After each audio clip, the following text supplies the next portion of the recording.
Shalom, perkenalkan nama saya Rospita Nubatonis, NIM 1012-0250-283. Baik, di sini saya akan menjelaskan secara garis besar tentang metode pembelajaran dalam masa Perjanjian Lama dan Perjanjian Baru. Yang pertama, pendahuluan. Pendidikan dan pengajaran merupakan aspek penting dalam kehidupan umat Allah sepanjang sejarah Alkitab, baik dalam Perjanjian Lama maupun Perjanjian Baru.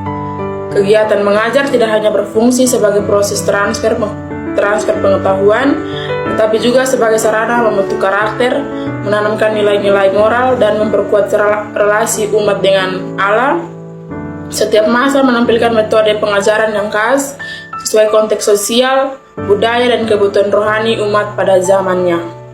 Pada masa Perjanjian Lama, metode pengajaran berkembang dari tradisi lisan dalam keluarga, aturan-aturan Taurat, hingga penggunaan simbol ritual, puisi, serta nabi-nabi sebagai penyampai pesan Allah. Pendidikan lebih bersifat komunal dan terikat pada kehidupan sehari-hari dengan penekanan pada pengulangan, keteladanan, dan instruksi langsung dari orang tua atau pemimpin rohani. Sementara itu, dalam Perjanjian Baru, metode pengajaran semakin diperkaya melalui pelayan Yesus dan para rasul. Yesus mengajar dengan otoritas, menggunakan perumpamaan dialog, tindakan simbolis, kelompok kecil, hingga pengutusan murid untuk praktik langsung. Gereja mula-mula juga mengembangkan pola pembelajaran berbasis komunitas yang menekankan pemuritan, persekutuan rumah ke rumah, serta bimbingan Roh Kudus. Dengan memahami metode pengajaran dalam kedua masa ini, kita dapat melihat kesinambungan dan perbuatan dalam praktik pendidikan umat Allah, serta mendapatkan wawasan berharga bagi pengembangan pelayanan dan pendidikan Kristen masa kini. Pendekatan-pendekatan tersebut bukan hanya mencerminkan cara Allah membimbing umatnya dari zaman ke zaman, tapi juga memberikan dasar bagi pembentuk karakter yang sejati dalam kehidupan orang percaya. Sekian dan terima kasih.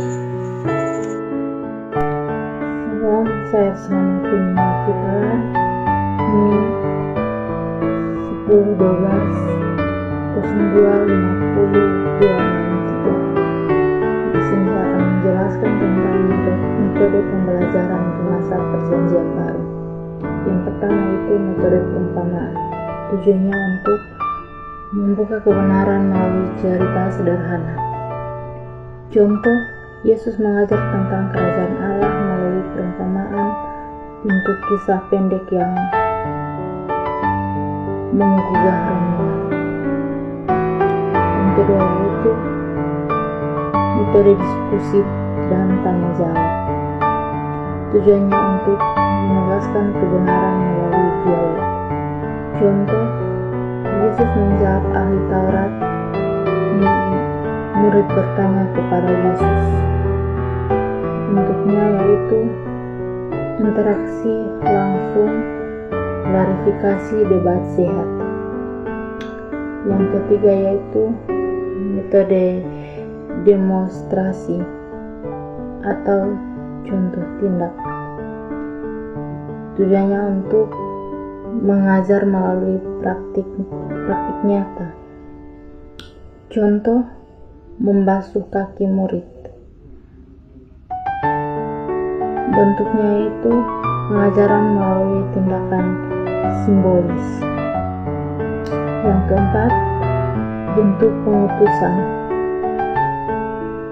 Tujuannya untuk belajar sambil melayani. Contohnya, pengutusan 12 murid. Bentuk praktik pelayanan langsung untuk mematangkan iman.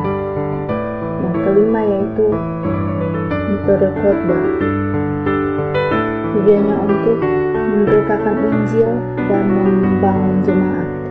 Contohnya, khotbah di bukit, khotbah Petrus pada hari Pentakosta. Bentuknya pengajaran sistematis di sinagoga, rumah, dan luar ruangan. Yang keenam yaitu metode komunitas.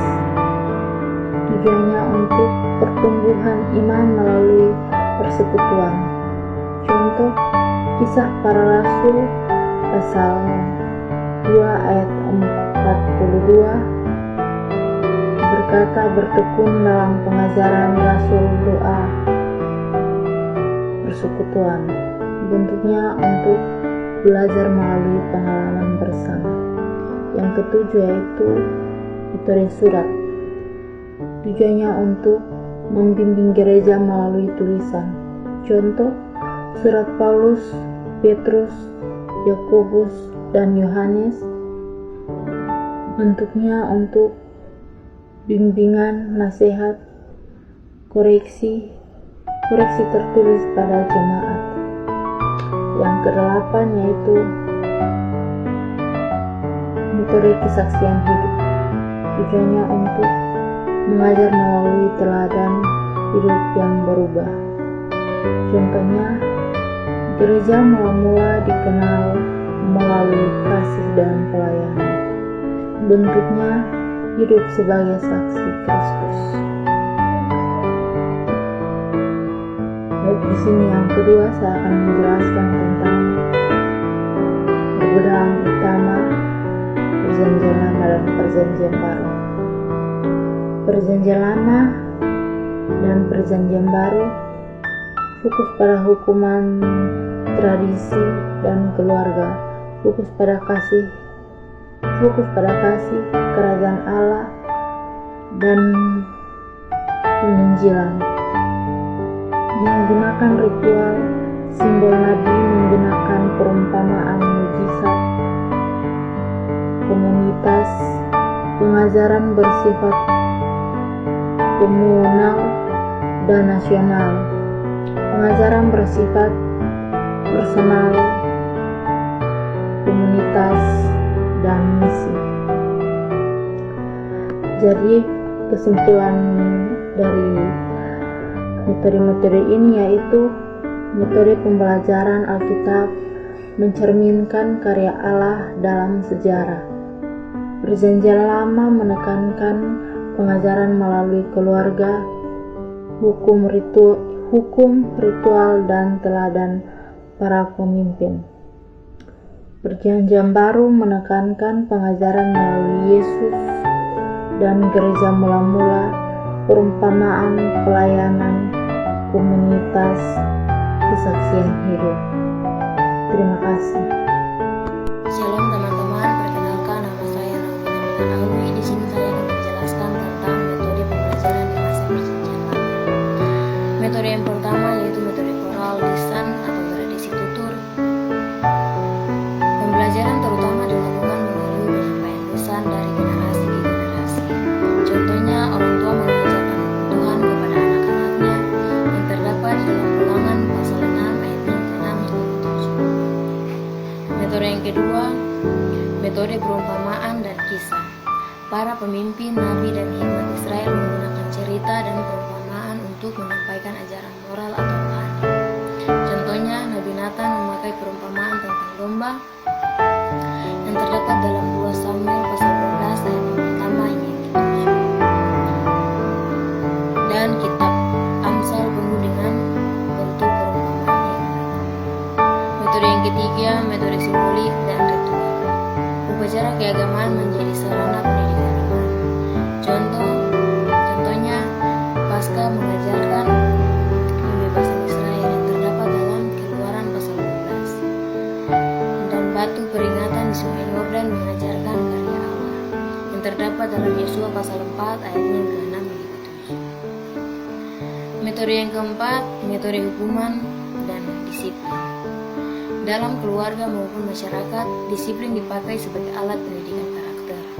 Contohnya, Amsal sering menyinggung pentingnya disiplin yang terdapat dalam kitab Amsal pasal 13 ayatnya yang ke-24, Amsal 22 ayatnya yang ke-6. Yang kelima, metode tanya jawab. Metode tanya jawab yang digunakan dalam keluarga dan ibadah. Contohnya, ketika anak bertanya tentang makna hukum atau ritual, orang tua menjawab dan menjelaskan. Terdapat dalam kitab Ulangan pasal 6 ayatnya yang ke-20 hingga 25, Keluaran pasal 12 dan ayat 26. Metode yang keenam yaitu metode